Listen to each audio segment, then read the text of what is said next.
welcome back to this channel. In this particular video episode, I'm going to teach you how to um, relate to the issues of writing into a file.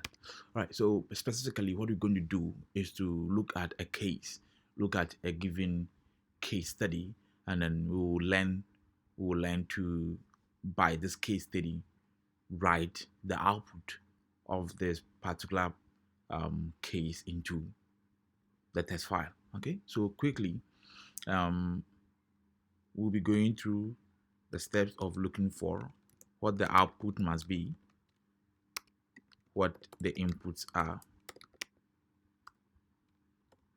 and then the last thing we will do is to identify the processes, okay, or the process.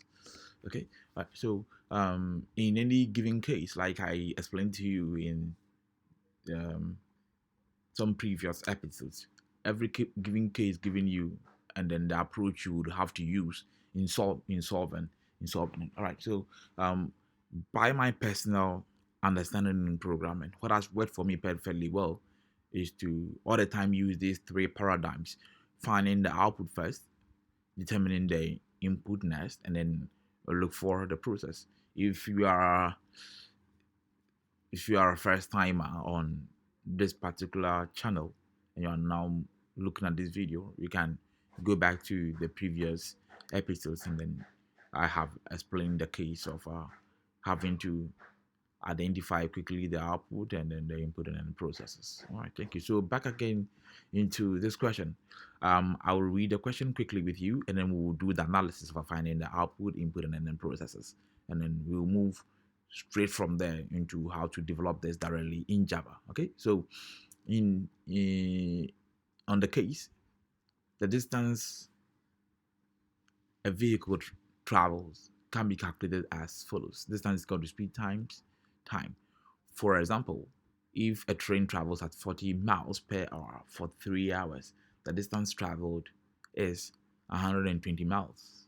Okay, so let me just read on to make it quick. Write a program that asks for the speed of a vehicle and the number of hours it has traveled. Okay, this gives you um, a clue as to possibly what the input is supposed to be, and then what the output is supposed to be also. It should use a loop to display the distance a vehicle has traveled for each hour of a time period specified by the user. For example, if the vehicle is traveling at 40 miles per hour for a 3-hour period, it should display a report similar to that one that follows. So we have the hour on column and we have the distance on the column. So I think the question stated it clearly that it is traveling at 40 miles per hour and then at 3 hours. Okay, so we have hour 1, hour 2, and then hour 3, and then it started at 40 miles per an hour. So on the second hour it was 80, and then on the third hour it was 100 and what 20. How did we get 120? 120 is the 40 times 3. We got 120. All right, so the question goes a step further to say that we should make sure that do not accept a negative number for speed, and do not accept any value less than 1 for a time traveled. All right, so I think this clearly makes a lot of sense. So let's find out what is supposed to be the output. What is supposed to be the output? All right, now the question makes it clear that when we are giving out the output should look like this table given here. So then we have the hour here. We have the hour here, hour 1, hour 2, hour 3. It should indicate at each hour the distance that is traveled. Okay, so this is what the output is supposed to be. Now the question, so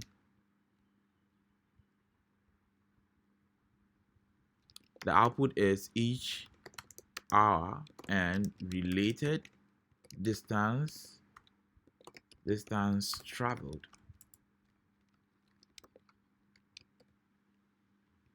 Okay, so How do we get which inputs are we going to use to get this? Now the question makes it clear over here that um, write a program that asks the user for the speed of a vehicle and the number of hours it has traveled. So it is giving us clearly well that we will need to input the speed and what the number of hours it has traveled. So means we need two inputs here, speed and then number of hours traveled. Okay, now what are the processes? How do we get the distance? Okay, so we have been given this in the expression that the distance is equal to speed times the time. All right, so when we have these two inputs, speed and time, when we multiply them, we get what the distance. All right, now the question makes it clear that um, we should use a loop to display a vehicle's to display the distance of a vehicle that has traveled for each hour of a time period specified. All right, so now we are clear that we will need to apply a loop that will help us to get this. All right, so the question is, how do we model a loop so then we can get this in here?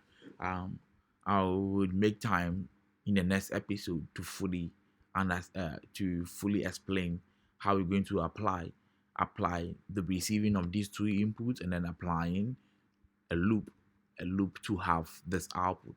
Okay, all right, so I'll see you in the next episode. Thank you.